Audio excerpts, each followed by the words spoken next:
Chapter 3 The Island of the Pelagostos. Then Will Turner woke up. His hands and feet were tied. The islanders were carrying him toward some wooden houses. Finally, they put him down in front of a large chair. He looked up and smiled. A man was sitting on a chair, and it was Captain Jack Sparrow. "Jack Sparrow," Will said, "I'm very happy to see you." Jack didn't answer. "Jack, Jack, it's me, Will Turner. Tell them to free me." Jack stepped down from his chair and spoke in a strange language. Will suddenly noticed the dead man's bones around the chair. "Jack, listen," Will said. "I need a compass. Elizabeth is in danger. We were arrested for helping you. She's going to die." One of the islanders pointed at Will's leg and hungrily touched his stomach. Jack smiled, and the man shouted happily. "No!" Will screamed. "Jack, what did you say to them?" But Jack didn't answer. He climbed back onto his chair and looked over Will's head. The men started to pull Will away. "They're going to prepare me for dinner," he thought. Jack suddenly looked down at Will. "Save me," the captain said quietly out of the corner of his mouth. The men threw Will into a cage full of men, chained to a rocky hill. Some of the sailors from the Black Pearl were prisoners in another cage. "Will, you shouldn't be here," Gibbs greeted him. "Why is this happening?" Will asked. He looked at the sailors. "Jack seems to be the chief." "Yes," Gibbs said sadly.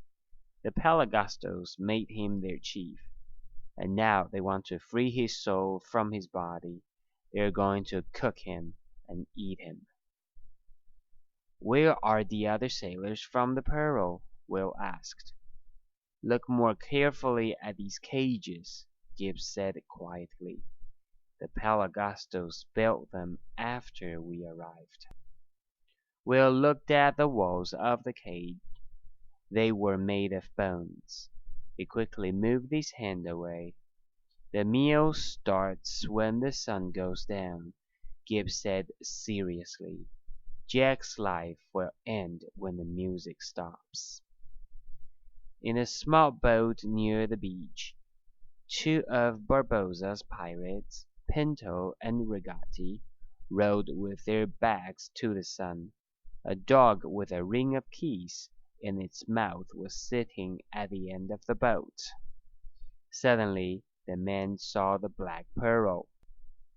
"Look, there it is!" Pinto cried. The dog jumped into the clear blue water and swam to the beach. Pinto looked up at the ship's back sail. "It's ours," he said greedily. Then he heard the sound of music through the trees. The music on the island grew louder as the Pelagostos prepared their big meal. Captain Jack Sparrow was their special guest and their main course. He tried to smile. The islanders placed a long, thin piece of wood above an unlit fire. Jack looked at it and turned away. "We need a bigger fire," he shouted in the language of the Pelagostos. "I'm the chief. I need more wood. Big fire. More wood." The islanders hurried away in search of more wood. Jack waited until every man was gone.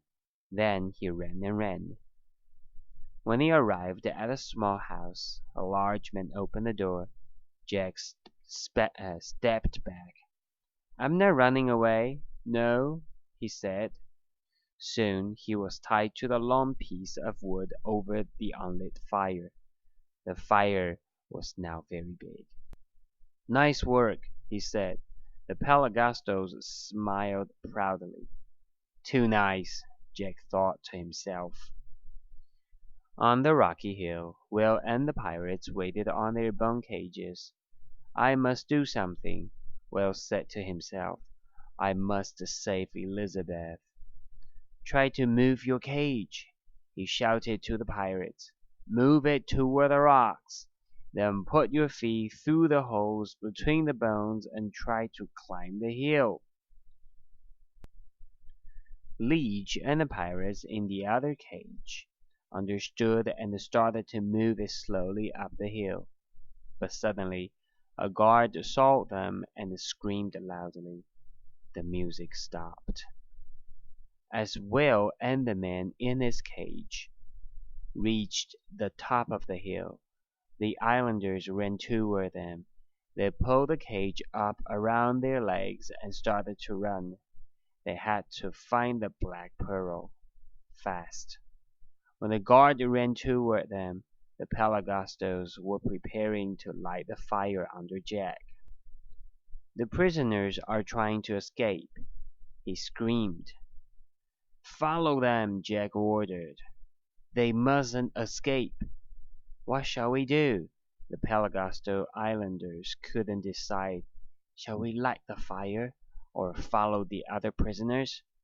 We want to free our chief from his body, but he's telling us to leave." Finally they decided to follow the other prisoners, but the one man dropped a piece of burning wood, and suddenly the fire was burning under Jack. There was nothing that Jack could do about it. "They're going to cook me, Captain Jack Sparrow," he said to himself. Jack finally escaped from the burning wood by throwing his body from one side to the other. Watched by a small boy, he jumped away from the fire and ran into the trees. The boy also ran into the forest and found the Pelagostos. "Our chief is running away," he called. The islanders shouted angrily. They stopped following Jack's men, and they ran after Jack.